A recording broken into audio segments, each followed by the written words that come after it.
So what do you do when you have a difficult decision to make? Personally, I'm a fan of flipping a coin, letting the fates decide.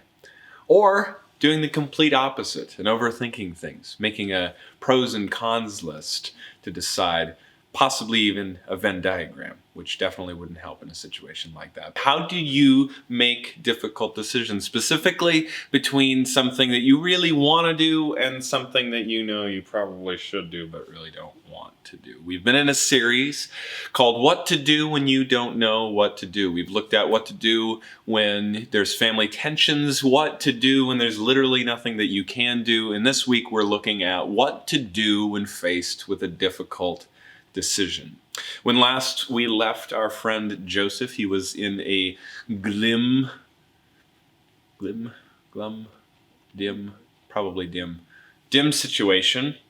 Sad situation is what's going on with him. And he was sold into slavery. Things were not looking good for him. But now things are getting better because he was sold to a guy named Potiphar, and he's kind of rich. He's an official of Pharaoh's. He's captain of the guard. And as Joseph has worked for him, Potiphar has noticed that he's a good manager, that God seems to be with him. Everything that he touches prospers. So he has decided to set him as manager for his entire household. So things have gotten better for Joseph. But as with all good story, tension is around the corner. Potiphar's wife notices that Joseph is quite handsome and asks him to do married people things. Hence the tension. Now Joseph has a difficult decision to make. Does he say yes or no to Potiphar's wife? And before you say, Brax, this is a Sunday school answer, he should not do it. It's easy. It's not that easy because life is a little bit more complicated than a simple Sunday school answer. Am I right? Can I get an amen? The complexity of this situation is not simply saying no, because Potiphar bought Joseph to be his slave, and not just his slave, but also his wife's slave. So if Joseph says no to Potiphar's wife, he's saying no to both of them. He's not doing the job of a slave.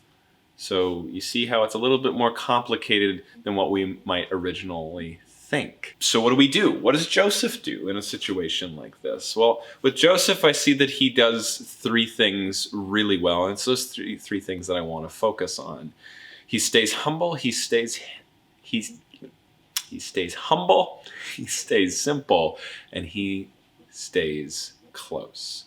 So imagine you're Joseph. You've been sold into slavery. You've now, you're a self-made man. You've come up from the bottom, and now you're the manager of this entire property for this really important person. You could go, you know what? I deserve this. I deserve to commit adultery with Potiphar's wife. You see, pride can get us to think that we are better than or more important than the rules that God has given us. We start to make allowances for ourselves that we wouldn't normally make allowances for other people because we're prideful. We think that we're better than the rules. But Joseph doesn't do that. When he is responding to Potiphar's wife's proposition, he acknowledges that he is a slave of Potiphar and that Potiphar has kept back his wife from Joseph. Besides that, everything is his.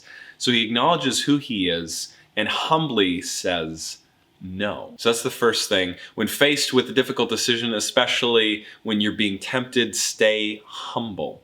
Know who you are, that you are someone's slave, that you are not your own master, but that God is your master. Stay humble. The next thing that he does really well, I think, is he stays simple. He doesn't dive headfirst into the complicated waters that Potiphar's wife is waiting around in. He doesn't see the situation as complicated because other people see it as complicated. He sees it as simple because God sees it as simple. The simple command that God has given to his people that Joseph has in mind here is don't commit adultery. So you know what Joseph is not going to do? Commit adultery. It's simple because God's command to him is simple. I mean, this is how we tend to get ourselves into sin, is we complicate things. We go, is it really a sin for Joseph to commit adultery here? I mean, wouldn't it be a sin to say no to her? No, it's not a sin because he's honoring God. He's obeying God. And that's the first thing that he has to do. So he stays humble, he stays simple, and I think the goal of these two is the third one, and I think the third one is the most important. He stays close. Listen to Joseph's response. After he tells Potiphar's wife, look, I have everything that your master has except for you. He says, how then could I do this great wickedness and sin against God? You see, he's not concerned about hurting Potiphar's feelings here, and that's why he wants to say no. He's not concerned about hurting Potiphar's wife's feelings and then saying yes. He's concerned about his relationship with God, because he knows that if he pursues this pleasure with Potiphar's wife, that there's going to be guilt and a rift between him and God.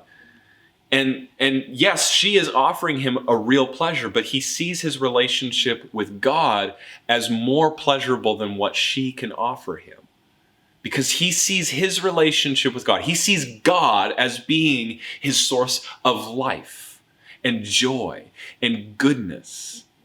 He sees God as his purpose. He sees God as what he was made for. So he says no to a simple, tiny pleasure that Potiphar's wife offers him. He stays close.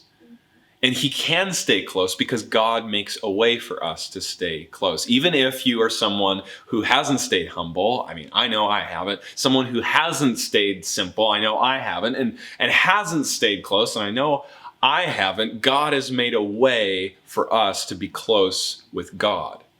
Jesus Christ. Just like how Joseph says no to sin, Jesus says no to sin. And just like how Joseph says no to sin and gets in trouble for it because he later gets falsely accused and thrown into prison, Jesus says no to sin and he gets into trouble and is falsely accused and dies on a cross. We see, one, that things don't go well for the person that says no to sin, but also that because Jesus said no to sin, you can say yes to God because God has said yes to you. So you can have a relationship with him. And then in that relationship, how we cultivate it, when we are faced with temptation, we stay humble, we stay simple, and we stay close. Thanks, guys. Have a great week.